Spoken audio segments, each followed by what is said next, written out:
right, up next is Tashay from Buffalo. Welcome to the show.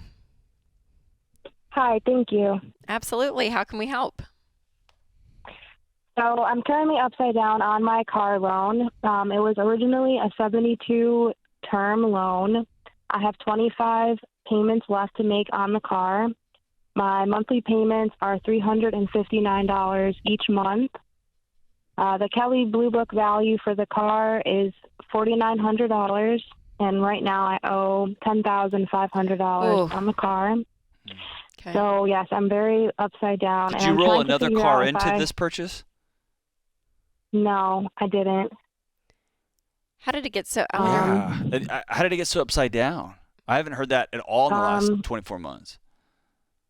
So the original loan amount was for $14,000, and my interest rate is 20.2%. Oh, geez. When I got the loan, I honestly was a little bit younger, and I really needed a car quick because my last vehicle was totaled. I had gap coverage, and the insurance paid the whole thing out.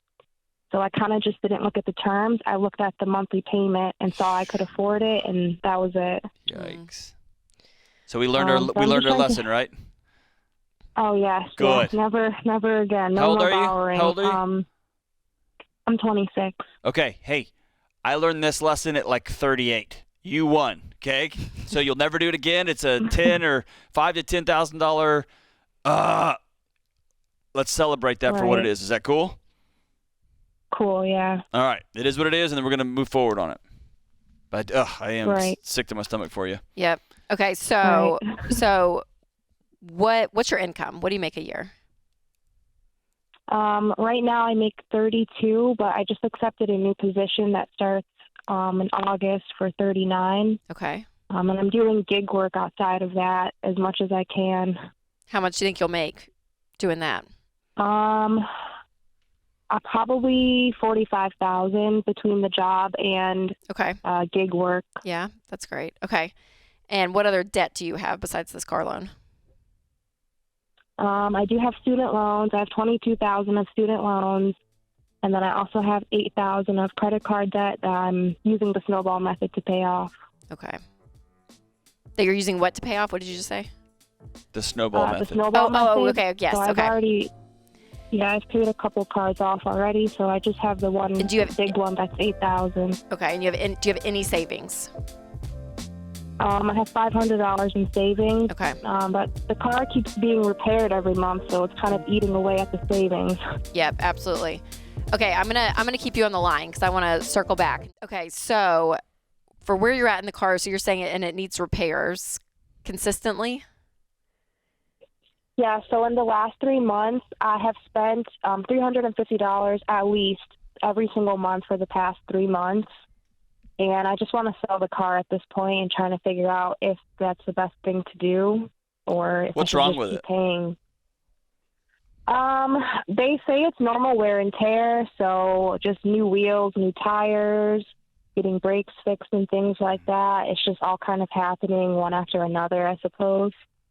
Usually, here's what I don't want you to do. I don't want you to get annoyed with a car that's got regular maintenance stuff on it and just get so frustrated you just sell it and then put yourself in a hole. Right. I understand if you're telling me the transmission's going out and then the alternator's broken and we're having some real problem, like then there's some systemic issues with the car. If you've had just a really bum run of luck the last 3 or 4 months and you got to change this and change this, get the brakes, then I'd say just bite down on your mouthpiece, get in there and swing a few more months and hang on to this thing. You know what I mean? Right, yes. Yeah, so looking at your numbers and everything, I mean, one option is, you sell the car, you take out a $5,000 loan for the difference, and then you are where you are with no car. So that's not a great option because you're going to need a car. So you could pause the debt snowball, save up a ton of cash, go get a $1,500 car, a crappy car that's going to get you here or there, but it's reliable, and you're going to drive it for 8 months, save up some more cash on the side a little bit, sell it, replace, keep moving up slowly in car. That could be the option.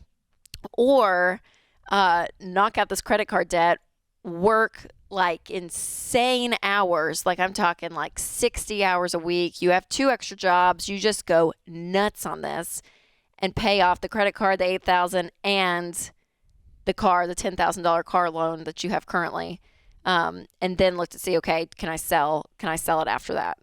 So those are really the two options, and both kind of get you where you're at. Now, if you hate the car and you're just like, oh, would you rather, take out the difference in a loan, put that and be paying that off because that's going to be smaller than even your credit card $8,000 bill, and go drive a crappier car, but could have maintenance too, right? So I mean, that's here's we're never going to tell you should go take out a car loan, okay, and get out of this mess. Like I like, as Rachel, as you were saying that, it sounds like the next 3 or 4 years of trading and hanging on and doing some repairs and then upgrading a car to get right back to this same $4,900 car, right?